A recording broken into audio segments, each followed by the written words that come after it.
Assalamualaikum warahmatullahi wabarakatuh.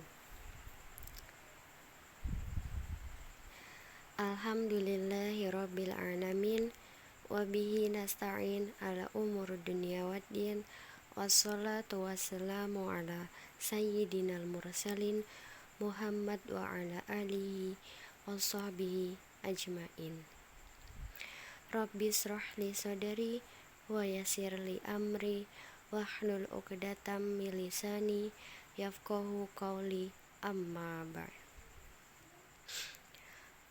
Qala Allahu ta'ala fi kitabil karim, a'udzu billahi minasyaitonir rajim.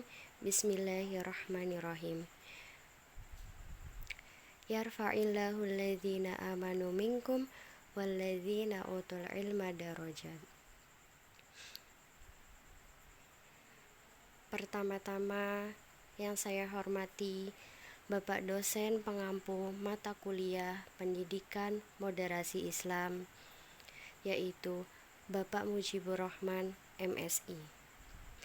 Yang saya banggakan dan saya cintai teman-teman yang melihat atau menonton video ini. Pertama-tama, marilah kita panjatkan puji syukur atas kehadirat Allah yang telah memberikan kepada kita beribu-ribu nikmat-Nya sehingga kita diberikan kesehatan, baik kesehatan iman maupun Islam. Yang kedua, mari kita sampaikan sholawat serta salam kepada junjungan Nabi besar kita, Nabi Muhammad SAW, kepada keluarganya dan para sahabatnya. Teman-temanku semua, di sini saya akan menjelaskan hasil PPT saya dengan judul Moderasi Islam, Prinsip-prinsip dan landasan teoritis maupun normatif. Perkenalkan, nama saya Fitria Kurniasi dengan NIM 22410402064 dari kelas 1 Pak IB. Di sini ada daftar isi. Yang pertama itu ada moderasi Islam, prinsip-prinsip, landasan normatif, dan landasan historis. Nah, sebelum masuk ke materi, di sini saya akan menjelaskan kenapa sih pentingnya belajar moderasi agama Islam. Nah, mempelajari atau belajar moderasi Islam sebagai pendidik sangat perlu, sebab untuk menanamkan nilai-nilai moderasi beragama kepada siswa agar tercipta hubungan yang harmonis antara guru, siswa, masyarakat, dan lingkungan sekitar. Dengan demikian akan menciptakan suasana kehidupan yang aman dan damai dari berbagai ancaman. Lalu kita masuk ke materi. Moderasi merupakan kata yang berasal dari bahasa Arab, yaitu al-wasatiyah, dan berasal dari kata wasat. Di sini kata wasat merupakan sinonim dari kata sawaun, yaitu tengah-tengah di antara dua batas. Dengan kata lain, seorang muslim moderat adalah muslim yang memberi setiap nilai atau aspek yang berseberangan bagian tertentu tidak lebih dari porsi yang semestinya. Kemudian, pada faktor sejarah moderasi Islam, di Indonesia didominasi oleh peran Wali Songo yang pada saat itu salah satunya menyebarkan agama Islam di Indonesia dengan damai dan mengedepankan konsep moderasi. Nah, di sini juga ada pengertian moderasi. Moderasi Islam yang ada di Indonesia tidak terlepas dengan sebuah peradaban yang saat ini masih hangat untuk dibahas. Moderasi Islam yang awalnya dibudayakan oleh para wali ketika pada saat itu menyebarkan Islam di wilayah Nusantara, hingga pada akhirnya diteruskan oleh berbagai organisasi keagamaan Islam di Indonesia yang memberikan pengertian Islam yang harmonis, toleran kepada seluruh komponen masyarakat.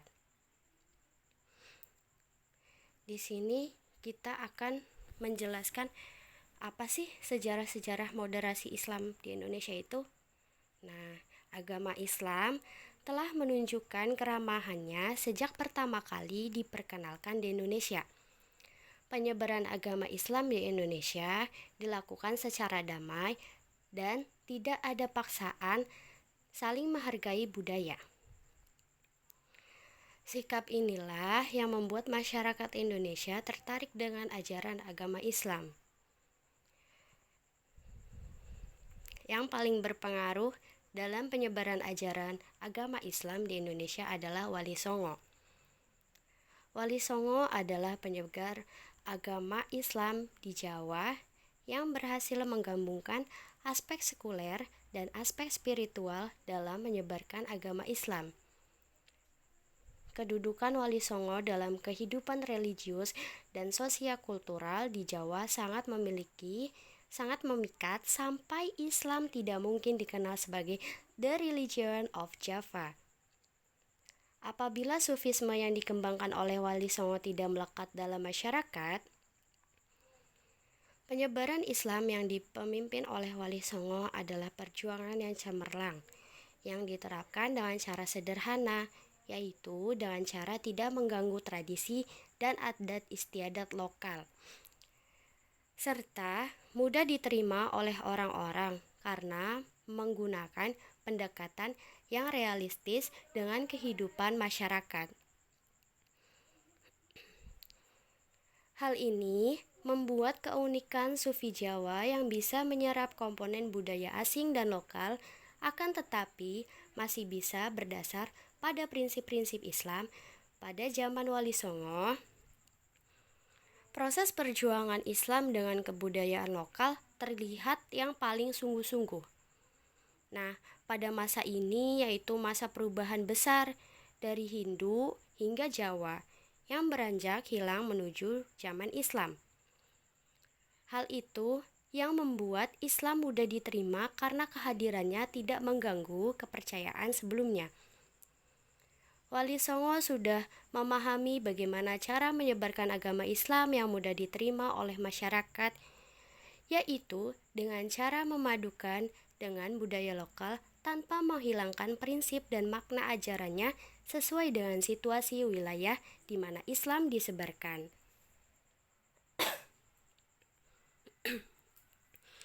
Nah, model penyebaran ajaran agama Islam oleh Wali Songo memunculkan banyak pendapat apa bisa disebut sebagai Islam kafah atau tidak. Salah satunya yaitu Mark Woodward. Jika dilakukan analisis secara dalam dan dilihat dari sudut pandang Islam secara luas, maka semua ajaran, penekanan, dan tradisi yang mempunyai sifat spiritual yang berkembang di masyarakat Jawa bersumber dari ajaran Islam Timur Tengah. Segala yang terdapat di upacara keagamaan masyarakat Jawa merupakan bagian dari ajaran agama Islam, contohnya grebeg, selamatan, dan kalimasodo. Tradisi lain yang terdapat dalam masyarakat Jawa yaitu Kawula Gusti Martabat 7, yang merupakan tradisi yang berasal dari tasawuf Islam. Hal ini dengan pernyataan Alwi Shihab bahwa semua budaya di dunia ini bersifat memadukan perbedaan untuk mencari keseimbangan, dikarenakan budaya pasti mempunyai sejarah yang bukan tunggal, agama dan budaya tidak dapat menghindari perubahan yang terjadi. Nah, di sini apa sih tokoh-tokoh modern Islam? Siapa aja? Nah, yang pertama itu ada Imam Abu Ahmad Al-Ghazali. Yang kedua ada Imam Al-Qurtubi. Yang ketiga ada Al-Imam Ibnu Taimiyah. Yang keempat ada Ki Haji Hashim Asy'ari. Tentunya kita nggak asing dong dengan tokoh yang keempat yaitu Ki Haji Hasyim Asy'ari. Nah, Ki Haji Hasyim Asy'ari memiliki nama lengkap yaitu Muhammad Hasyim Asy'ari. Beliau lahir pada tanggal 24 Zulqa'dah 1287 atau bertepatan pada tanggal 14 Februari 1871 di Desa Gedang, Kabupaten Jombang. Lalu kemudian beliau wafat pada 7 Ramadan 1366 Hijriah atau bertepatan pada tanggal 25 Juli 1947 Masehi. Dikarenakan memiliki riwayat tekanan darah tinggi, dari silsilah beliau memiliki ayah yang bernama Kiai Asy'ari. Beliau merupakan tokoh sekaligus pendiri pesantren keras di Jombang. Sementara kakeknya, Kiai Usman, merupakan sosok kiai terkenal serta pendiri pesantren Gedang yang didirikan pada akhir abad ke-19. Dan moyang dari Kiai Hasyim Asy'ari bernama Kiai Sihah, yang merupakan pendiri sebuah pesantren yang berada di Jombang bernama Pesantren Tambak Beras. Dalam hal pendidikan, sosok Kiai Hasyim Asy'ari memiliki silsilah keilmuan yang berasal dari keluarga besarnya. Pertama kali menimba ilmu, beliau langsung dibimbing oleh kakek serta ayahnya sendiri, dikarenakan Kiai Hasyim Asy'ari memiliki minat yang tinggi dalam bidang keilmuan. Selang beberapa waktu, beliau kemudian diberikan amanah oleh ayahnya untuk mengajar ilmu di pondok pesantren. Tak lepas dari itu, pada umur 15 tahun, beliau kemudian memperdalam ilmu agama di berbagai daerah lembaga pondok pesantren. Contohnya seperti di Jombang, Probolinggo, Langitan, dan Trenggilis. Di Madura juga, yaitu tepatnya kepada Kiai Khalil Bangkalan. Terkait ilmu pemikiran Islam, Kiai Hasyim Asy'ari memiliki konsep tersendiri yang kemudian membagi ilmu agama Islam menjadi beberapa bidang. Contohnya itu seperti ilmu tasawuf, ilmu fikih, serta ilmu teologi yang pada intinya tetap mempertahankan corak Islam tradisional yang sudah dianjurkan oleh Wali Songo pada zaman terdahulu. Hal tersebut dikarenakan beliau memiliki pandangan jika tidak ada yang mempertahankan corak Islam tradisional, maka lambat laun corak tersebut akan digusur serta digantikan oleh paham modernis yang tidak sesuai dengan kultur masyarakat Indonesia pada umumnya.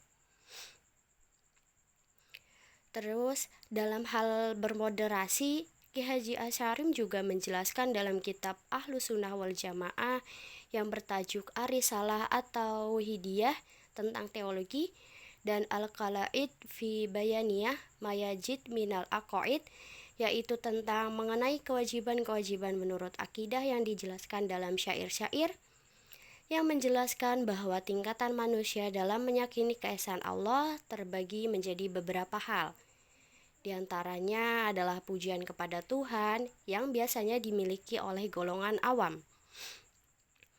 Kemudian pengetahuan serta pengertian mengenai Allah yang biasanya dimiliki oleh golongan utama, dan perasaan tentang tubuh dari lubuk hati yang paling dalam hanya dimiliki oleh para golongan sufi yang mempunyai tingkat ma'rifah. Selanjutnya, moderasi beragama berdasarkan definisi yang diberikan oleh Kementerian Agama lewat buku yang disusunnya berjudul Moderasi Beragama.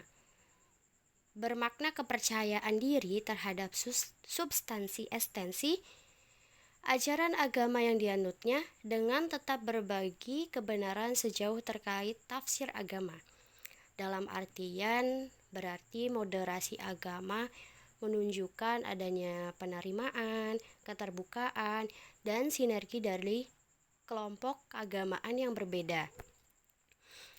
Kata moderasi yang berbentuk bahasa Latinnya moderatio berarti kesedangan, juga berarti penguasaan terhadap diri.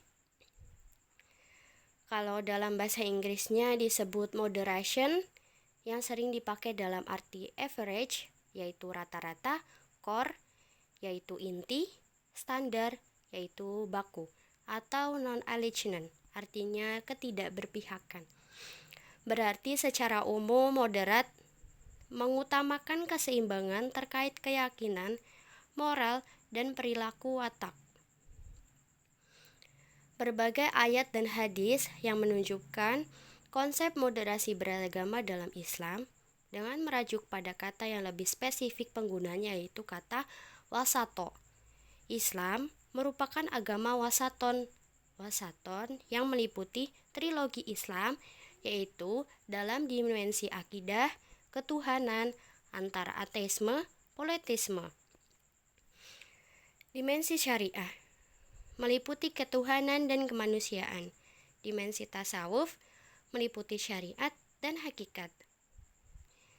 Dalam konsep tersebut menunjukkan akan sifat moderat itu sendiri yang berada di tengah-tengah. Nah, menurut Quraisy Shihab, karakter dari moderasi Islam digambarkan dengan sikap moderat, yaitu tidak cenderung kepada sikap berlebih-lebihan atau ifrat, atau sikap meremehkan, yaitu tafrid, terkait berbagai permasalahan agama maupun duniawi. Tidak termasuk golongan moderat yang ekstrim dalam beragama, karena moderasi Islam menggabungkan dua hak, yaitu hak roh dan jasad, dengan tidak melalaikan satu sisi terhadap sisi lainnya. Begitu juga dalam melihat sesuatu. Mereka berpikir objektif dan komprehensif. Jadi, untuk sampai kepada moderasi agama dibutuhkan kemampuan berpikir secara objektif dan komprehensif terkait berbagai permasalahan yang ada, utamanya dalam memandang isu-isu pluralitas agama. Maka ketetapan dalam menalar teks-teks keagamaan dalam wujud penafsiran sangat dibutuhkan agar melahirkan konsep beragama yang moderat, tidak ekstrim, dan radikal. Nah, yang kedua, ada prinsip-prinsip. Nah, di sini dijelaskan prinsip-prinsip dalam moderasi Islam. Yang pertama ada tawasud. Apa sih itu tawasud? Tawasud adalah sikap tengah yang berintikan kepada prinsip hidup yang menjunjung tinggi keharusan berlaku adil dan lurus di tengah kehidupan bersama. Nahdlatul Ulama dengan sikap dasar ini akan selalu menjadi kelompok panutan yang bersikap dan bertindak lurus dan selalu bersifat membangun serta menghindari segala bentuk pendekatan yang bersifat tataruf, yaitu ekstrim.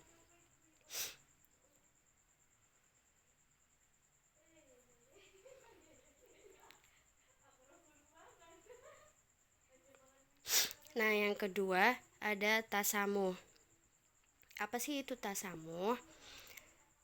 Tasamuh itu sama aja dengan toleransi. Nah, toleransi adalah samahat atau tasamah. Kata ini pada dasarnya berarti aljud, kemuliaan, atau asaat, al-sadar, lapang dada, dan tasahul, ramah, suka memaafkan. Makna ini selanjutnya berkembang menjadi sikap lapang dada atau terbuka. Kalau bahasa gaulnya itu welcome. Dalam menghadapi perbedaan yang bersumber dari kepribadian yang mulia, sikap toleransi dalam Islam ditegaskan dalam Al-Quran terkait dengan sikap interaksi sosial yang saling terbuka dan untuk saling mengenal perbedaan suku, agama, keyakinan, dan latar belakang seseorang, bukan untuk saling menghina tapi untuk saling mengenal. Moderasi Islam memberikan kepahaman tentang makna toleransi atau tasamu dalam mensikapi persoalan kehidupan yang berbeda. Pluralitas manusia adalah kenyataan yang dikehendaki Tuhan. Hal ini merujuk pada pernyataan Al-Quran bahwa manusia diciptakan berbangsa-bangsa dan bersuku-suku supaya saling mengenal dan saling menghormati. Dalam konteks moderasi Islam, perilaku toleran merupakan satu prasyarat yang utama bagi setiap individu yang menginginkan satu bentuk kehidupan bersama yang aman dan saling menghormati. Selanjutnya ada tawazun. Apa sih itu tawazun? Tawazun itu sama dengan kayak keseimbangan. Di antaranya, ajaran Islam adalah at-tawazun, yakni menetapkan keseimbangan dalam pertimbangan eksistensi kehormatan yang terdiri dari jasmani, jasad, al-aqli, akal, dan ar-ruh, roh. Prinsip moderasi Islam diwujudkan dalam bentuk keseimbangan positif dalam membentuk keseimbangan positif dalam semua segi, baik segi keyakinan maupun praktik, baik materi atau maknawi, keseimbangan duniawi atau ukhrawi, dan sebagainya. Islam menyeimbangkan peranan wahyu ilahi dengan akal manusia dengan memberikan ruang sendiri-sendiri bagi wahyu dan akal dalam kehidupan pribadi Islam, mendorong terciptanya keseimbangan antara ruh dengan akal, antara akal dengan hati, antara hak dengan kewajiban, dan lain sebagainya. Yang keempat ada tanawu, artinya keberagaman. Keberagaman merupakan sesuatu yang tidak mungkin dihindari karena sudah menjadi sunatullah di masyarakat maupun akan didapati keanekaragaman dalam berbagai hal, baik suku, agama, bahasa, dan keyakinan. Perbedaan suku, ras, agama merupakan keniscayaan terhadap ciptaannya. Mengingkari perbedaan tersebut sama dengan mengingkari kodrat. Pada prinsipnya, dengan tidak ada satupun agama dan kepercayaan yang dianut oleh manusia mengajarkan tentang kekerasan, kebencian terhadap manusia dan makhluk hidup. Yang ada adalah pemahaman yang salah terhadap ajaran agama yang dianutnya. Nah, selanjutnya itu ada adalah yang artinya keadilan. Nah, di sini pengertian adil artinya berpihak kepada yang benar, karena baik yang benar ataupun yang salah sama-sama harus memperoleh haknya. Dengan demikian, ia melakukan sesuatu yang patut lagi tidak sewenang-wenang. Makna al-adl dalam beberapa tafsir antara lain menurut At-Tabari, al-adl adalah sesungguhnya Allah memerintahkan tentang hal ini dan telah diturunkan kepada Nabi Muhammad dengan adil, yaitu al-insaf. Allah Subhanahu wa Ta'ala menerangkan bahwa Dia menyuruh hamba-hambanya berlaku adil, yaitu bersifat tengah-tengah dan seimbang dalam semua aspek kehidupan dan berbuat ihsan. Islam menyuruh umatnya untuk berlaku adil dalam segala aspek kehidupan tanpa adanya dikotomi agama dan perbedaan keyakinan. Moderasi Islam merupakan konsep perlakuan adil terhadap setiap orang dengan menjaga dan memelihara hak setiap orang. Menyatakan bahwa perlakuan adil meliputi hal-hal sebagai berikut, yaitu tidak melebihi atau mengurangi daripada yang sewajarnya. Yang kedua, tidak memihak dan memberi keputusan yang berat sebelah sesuai dengan kemampuan, tingkatan, atau kedudukan. Nah, di sini contoh-contoh dari yang tadi yang sudah saya jelaskan, yaitu contoh dari keadilan. Contoh dari keadilan itu seperti kayak kita tidak sewenang-wenang kepada orang lain, tidak memihak kepada siapapun, tidak berat sebelah kepada siapapun. Nah, yang kedua, sikap toleransi. Yang sering kita ketemu yaitu menghormati orang lain dalam beribadah. Jadi, ketika ada orang yang beribadah yang berbeda dengan agama kita itu harus menghormati, jangan kita menjelek-jelekan agama lain. Nah, yang kedua, tidak memaksakan orang lain untuk pindah keyakinan. Jadi kita itu tidak boleh memaksakan kehendak orang lain untuk pindah ke agama Islam atau agama Kristen atau agama-agama yang lainnya. Terus tidak diskriminasi terhadap agama yang minoritas. Terus memperbolehkan dan tidak mengganggu proses ibadah orang lain. Jadi kalau ada temannya yang sedang ibadah atau kita berbeda agama, kita itu jangan mengganggu orang itu. Kita sama-sama saling menghormati. Nah, di situ termasuk sikap toleransi.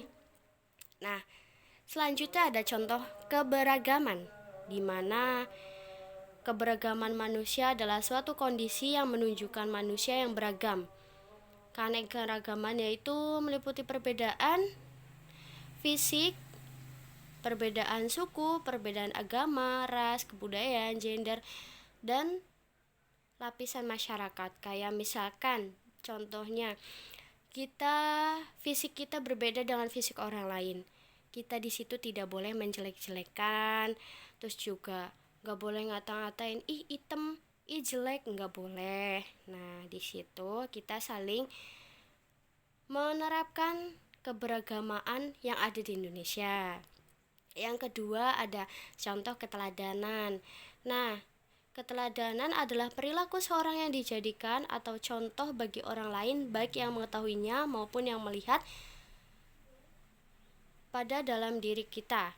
Nah, contohnya itu kayak sifat, sikap, dan perbuatan yang mengarah pada perbuatan baik yang bisa dicontoh atau ditiru. Kayak perbuatan baik, kita harus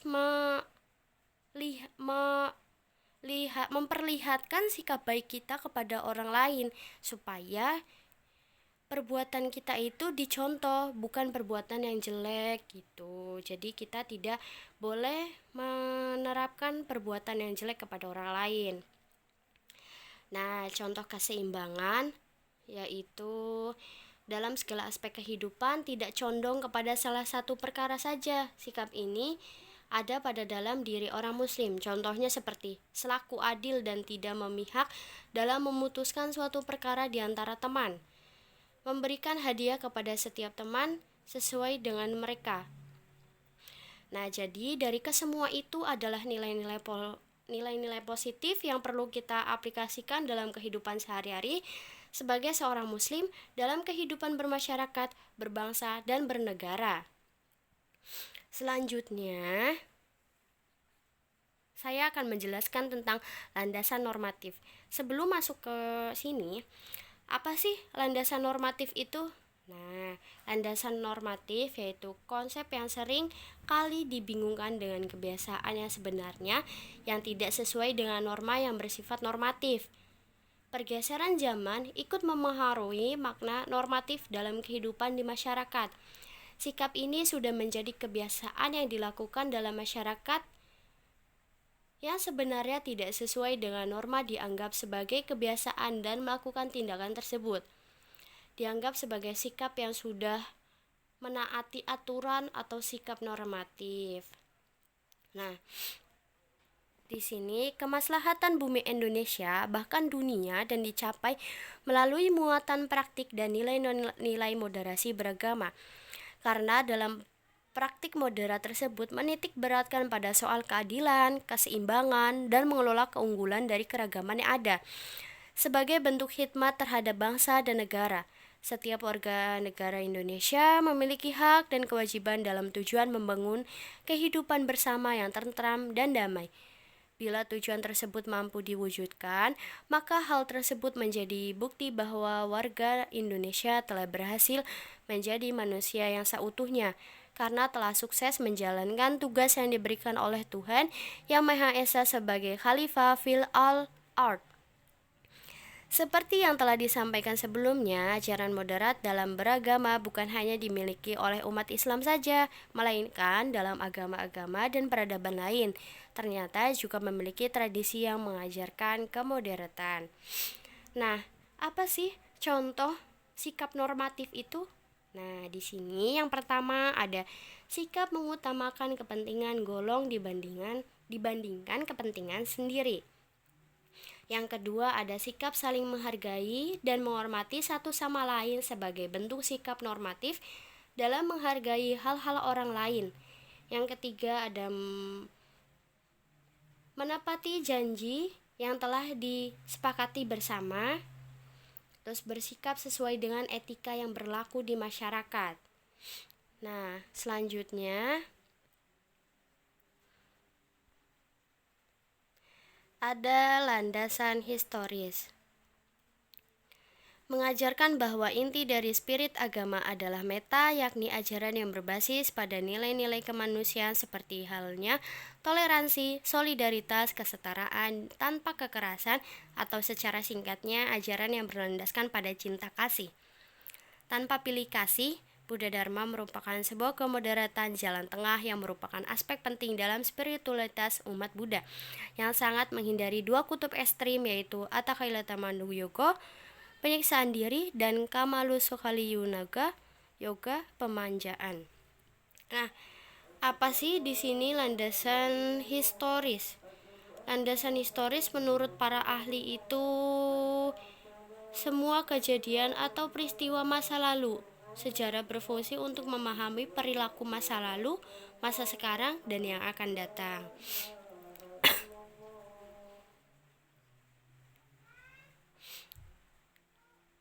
Nah, contoh terjadinya perang antar agama pada landasan historis itu ada konflik Ambon, yaitu Islam dengan Kristen. Yang kedua ada kerusuhan Poso, yaitu pada agama Islam dan Kristen dan lain-lainnya. Sekian dari penjelasan saya. Bila ada kesalahan dan dalam kata-kata saya, mohon maaf. Selebihnya, terima kasih. Wassalamualaikum warahmatullahi wabarakatuh.